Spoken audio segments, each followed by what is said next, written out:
جس طرح کفار نے زمانے کفر میں بتوں پر کام تقسیم کیے ہوئے تھے، ان کے دل کا یقین یہ تھا کہ ان سے یہ کام ہوگا، آج مسلمان نے اپنے یقین کی خرابی سے اپنے وہ سارے کام اسباب پر تقسیم کیے ہوئے ہیں۔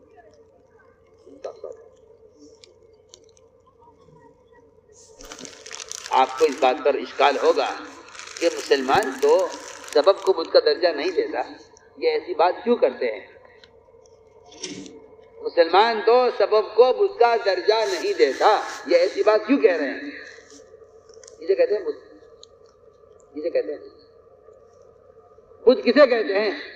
آپ اللہ کو چھوڑ کر بت کے سامنے جھک جائیں، اس کو بت کی پوجا، بت کی عبادت کہتے ہیں۔ آپ نماز کو چھوڑ کر دکان کے آگے جھک جائیں، بتائیے تو صحیح، آپ کی دکان کی حیثیت بت کی نہیں ہے تو کس کی؟ آپ بتائیے، آپ خود فیصلے کی۔ آپ سے کہا تھا اذان ہو گئی، نماز کے لیے آ جاؤ، اللہ کے سامنے سجدہ کر لو، آپ نے دکان کے لیے نماز کو چھوڑا ہے۔ آپ بتائیے کہ آپ کا جھکاؤ دکان کی طرف ہے یا اللہ کی طرف ہے؟ بتائیے۔ میں حضرت کے بیان سے مثال دیتا ہوں آپ کو، بڑی عجیب و غریب مثالیں۔ فرمایا اگر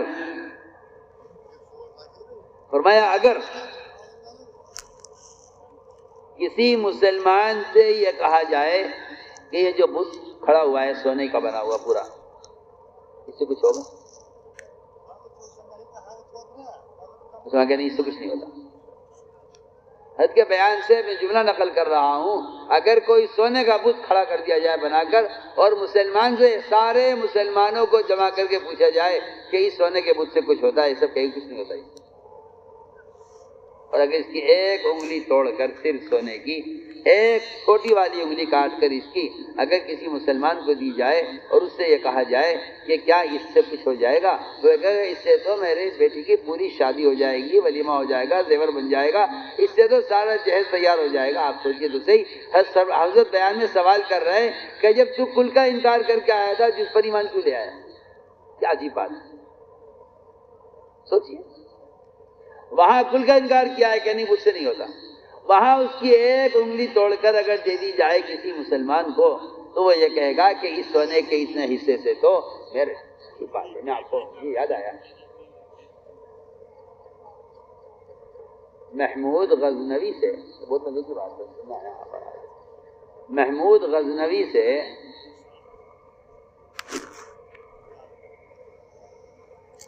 یہ کہا گیا کہ آپ یہ جو بت ہے اس کو چھوڑ دیجیے، اس کو نہ چھوڑیے، اور آپ چاہیں تو ہم آپ کو اس کے بدلے میں اس کے وزن کے برابر ہم آپ کو سونا دینے کو تیار ہیں۔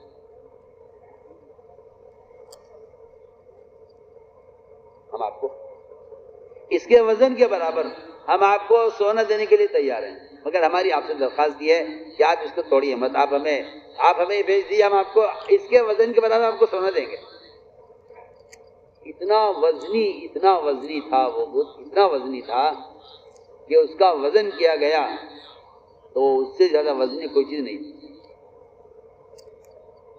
محمود غزنوی سے کہا گیا کہ آپ اسے بس توڑیے، آپ اس کو تولیے، جتنا اس کا وزن ہے اتنا سونا ہم آپ کو دیتے ہیں۔ فوراً ان کے دل میں خیال آیا کہ اگر یہ اتنا سونا مل جائے اور اس کو چھوڑ دیا جائے، اگر اتنا سونا ملتا ہو اس کو چھوڑ دیا جائے، جس میں کیا حرج ہے؟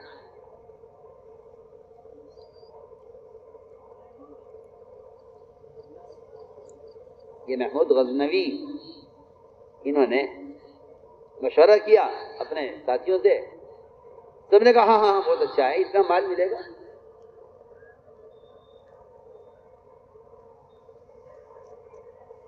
مسعود غازی مشورے میں بیٹھے ہوئے تھے،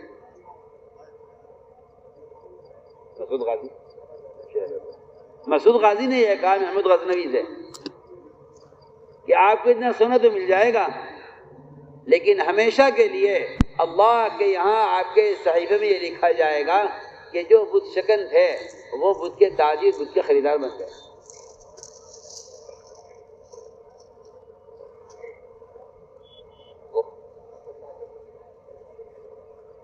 یہ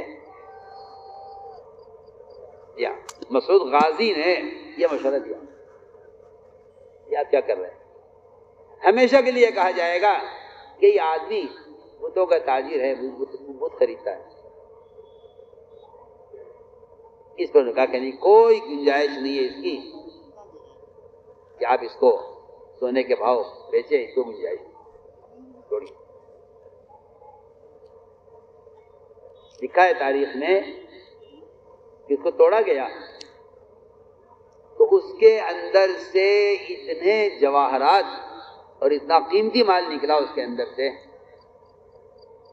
کہ اس سارے مال کی اس کے وزن کے سونے کے برابر آدھی بھی قیمت نہیں بنتی، آدھی بھی نہیں بنتی،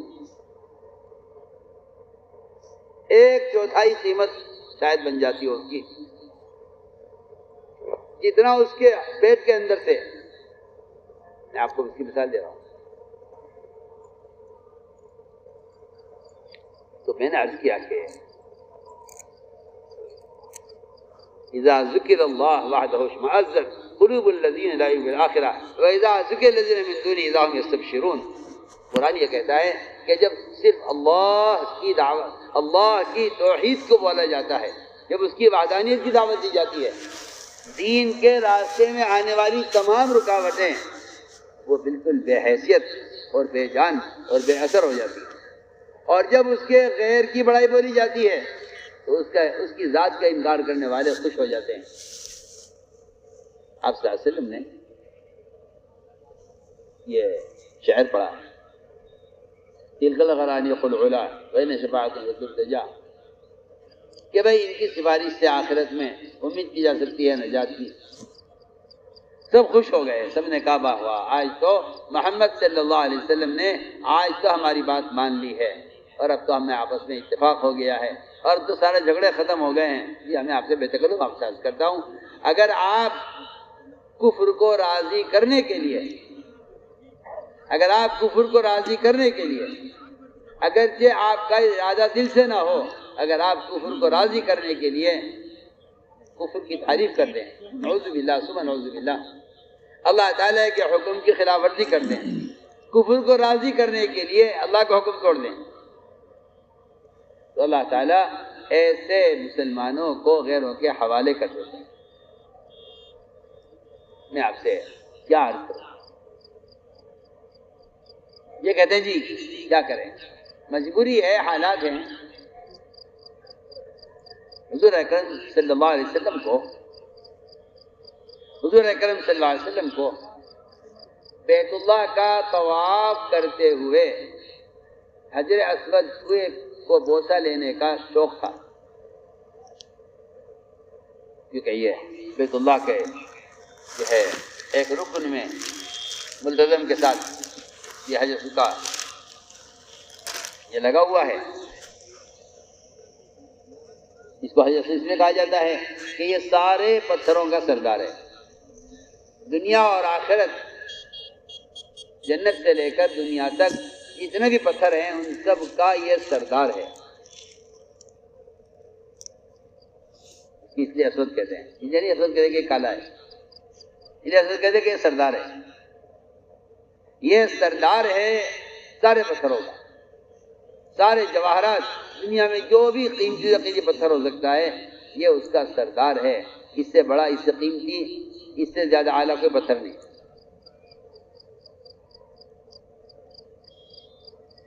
انسانوں کے گناہوں سے، حائضہ عورتوں کے چھونے سے یہ سیاہ ہو گیا، ورنہ یہ دودھ سے زیادہ سفید تھا۔ آپ صلی اللہ علیہ وسلم ہر چکر میں اس کا بوسہ لیتے تھے، کفار نے آپ کو روکا، یہ کہا ہم آپ کو حجر کا بوسہ نہیں لینے دیں گے، ہم آپ کو اس کا بوسہ نہیں لینے دیں گے۔ آپ کی چاہت، بہت مزے کی بات ہے، میں اس واقعے سے بہت کچھ کہنا چاہتا ہوں، میں اس واقعے سے بہت کچھ کہنا چاہتا ہوں۔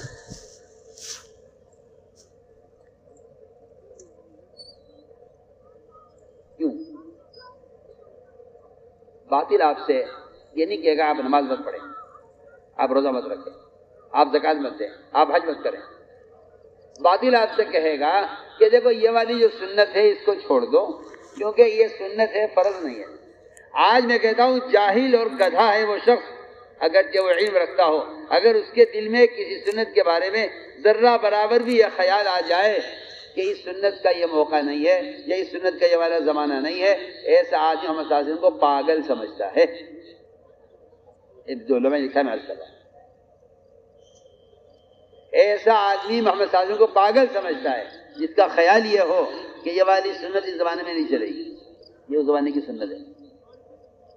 علماء نے لکھا ہے کہ جو شخص اسلام میں کوئی نیا طریقہ اور نئی کوئی بدعت ایجاد کرتا ہے، وہ یا تو محمد صلی اللہ علیہ وسلم کو دیوانہ سمجھتا ہے یا اس کا اپنا خیال یہ ہے کہ آپ کا دین ناقص تھا، میں دین کامل کر رہا ہوں۔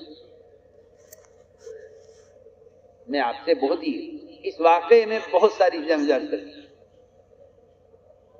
تو پہلی بات یہ ہے کہ آپ کو نماز سے نہیں روک رہے ہیں، آپ کو زکوٰۃ سے نہیں روک رہے ہیں، آپ کو حج سے نہیں روک رہے ہیں، آپ کو ہم صرف ایک سنت سے روک رہے ہیں۔ کیا سنت؟ حجر اسود کا بوسہ لینا۔ ابن عباس رضی اللہ عنہ نے پوچھا کہ اگر حجر اسود کا بوسہ لیا جائے کہ ہاں سنت ہے، لینا چاہیے، اس نے کہا یہ اگر بھیڑ زیادہ ہو تو کیا کیا جائے؟ فرمایا اگر مگر کو یمن پھینک دے۔ ہمارے یہاں شریعت میں اگر مگر نہیں چلتی، ہم تو ایک بات جانتے ہیں کہ کوشش کر کے اس کا بوسہ لینا ہے، اس لیے کہ سنت ہے، بس ہم تو سنت کو جانتے ہیں۔ اگر مگر ہمارے یہاں نہیں ہوتی، آپ اگر مگر کریں، اس کا مطلب یہ ہے کہ آپ کو سنت سے کوئی محبت نہیں ہے۔ یہ صاحب بات ہے۔ اگر مگر کو فرمایا اگر مگر کو یمن پھینک، اگر مگر کو یمن، اس نے سوال یہ کر دیا کہ اگر بھیڑ زیادہ ہو یا اس کا بوسہ لینا مشکل ہو رہا تو کیا کریں؟ اگر مگر کو یمن پھینک۔ ہم اگر مگر نہیں جانتے، ہم تو یہ جانتے ہیں کہ حجر کا بوسہ لینا سنت ہے۔ فرماتے تھے کہ تم سے باطل سب سے پہلے سنت چھڑوائے گا، سب سے پہلے سنت چھڑوائے گا۔ تم یہ کہو گے کہ یہ سنت ہے، اس کو چھوڑنے میں کوئی حرج نہیں ہے۔ سنیے آپ،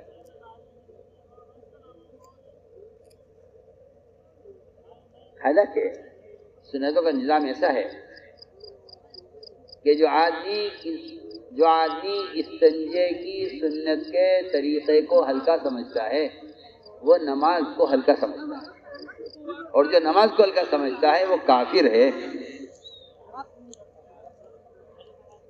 سننے میں کیا بول رہا؟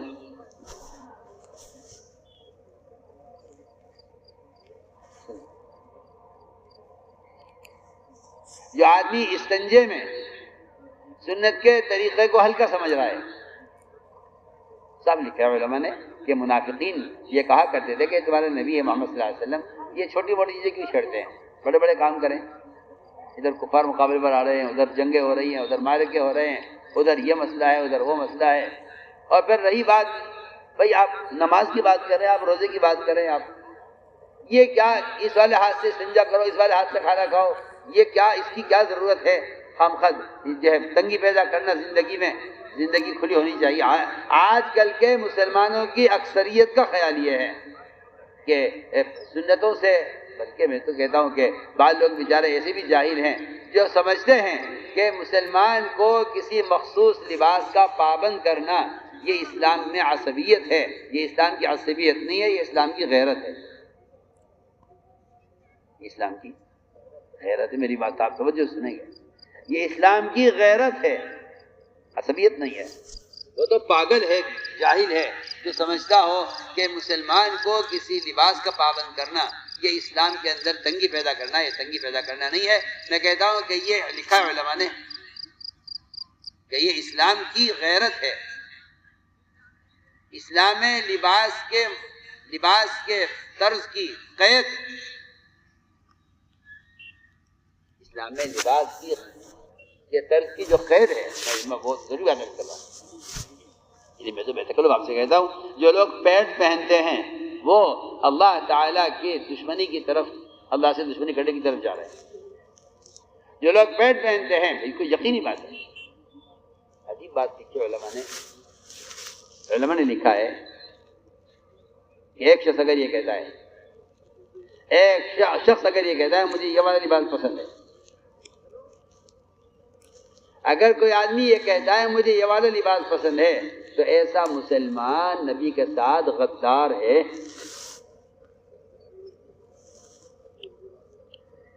ایسا مسلمان غدار ہے. آپ سے بالکل میں بے حجاب بے تکلف آپ سے عرض کر رہا ہوں، جو مسلمان پینٹ پہنتے ہیں وہ نبی کے ساتھ غدار ہیں. آپ کو تو کسی نے یہ دھوکہ دیا ہے کہ یہ تنگی پیدا کر رہے ہیں، اور میں آپ سے جو کہہ رہا ہوں میں سمجھ کر کہہ رہا ہوں. جو لوگ پینٹ پہنتے ہیں وہ نبی کے ساتھ غدار ہیں. کیوں؟ ایسے کوئی خیالی بات نہیں ہے، کیونکہ دین کی سطح گرتے گرتے یہاں آ گئی ہے کہ ایک مسلمان کو پہچاننا مشکل ہے. آپ اس کی خط نہ دے کر کہہ سکتے ہیں کہ مسلمان. کسی حادثے میں، کسی زلزلے میں، کسی ٹرین ٹکرا جائے کہیں تو مسلمانوں کی لاشوں کو پہچاننا مشکل ہو رہا ہے. وجہ اس کی یہ ہے کہ آپ نے نماز، روزہ، حج و زکوٰۃ کو اسلام میں باندھ دیا ہے. جی ہاں، اسلام کو آپ نے فرائض باندھ دیا ہے کہ یہ اسلام ہے. اور میں جو کہنا چاہتا ہوں وہ یہ ہے کہ اگر آپ پینٹ پہنتے ہیں تو آپ نبی کے ساتھ کیا ہیں؟ غدار ہیں، وفادار ہیں؟ غدار ہیں، پکے پکے. اس کی مثال دی ہے علماء نے، بڑی اچھی مثال دی ہے، اور پڑھا کرو. مولانا ادریس صاحب خانوی رحمۃ اللہ علیہ نے سیرت مصطفیٰ، ان کی وہ ایسی بنیادی کتاب ہے. میں سمجھتا ہوں کہ جو مسلمان اس کتاب کا مطالعہ نہیں کرے گا وہ یہود و نصارہ کا مطالعہ کرے گا.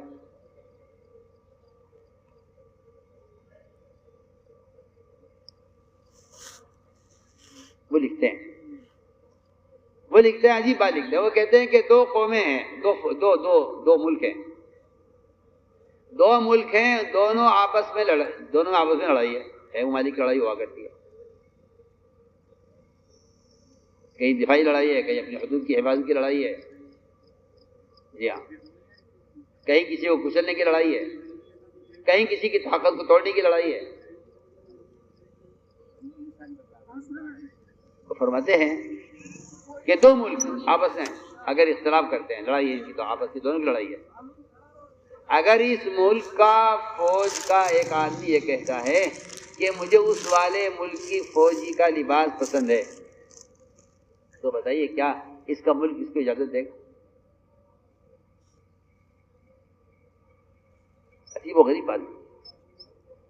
اگر اس ملک کا فوجی یہ کہتا ہے مجھے اس ملک کی فوج کا، جو ہمارا مخالف ملک ہے، مجھے اس کی فوج کا لباس پسند ہے،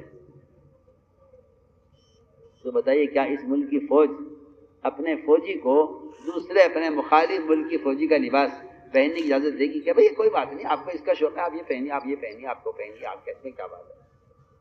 وہ کہے گی آپ غدار ہیں، نکل جائیے ہمارے ملک سے، یا آپ غدار ہیں، آپ فوج سے نکل جائیے. بتائیے تو صحیح. میں حیران ہوں کہ مسلمان غیروں کی شکل بنا کر اپنے آپ کو نبی کی امت میں سمجھتا ہے، اور ملک کی فوج اپنے ایک فوجی کے لباس کے بدلنے پر اس کو اپنی فوج سے نکال دیتی ہے کہ آپ نکل جائیے یہاں سے. بتائیے، آپ سوچیے، آپ بڑے عقل مند ہیں اور آپ سمجھتے ہیں بڑی ترقی کر رہے ہیں.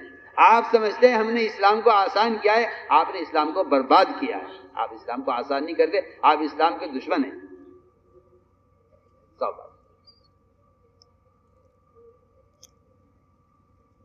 مسلمان کی امتیازی شان یہی اسلام کی بقا ہے.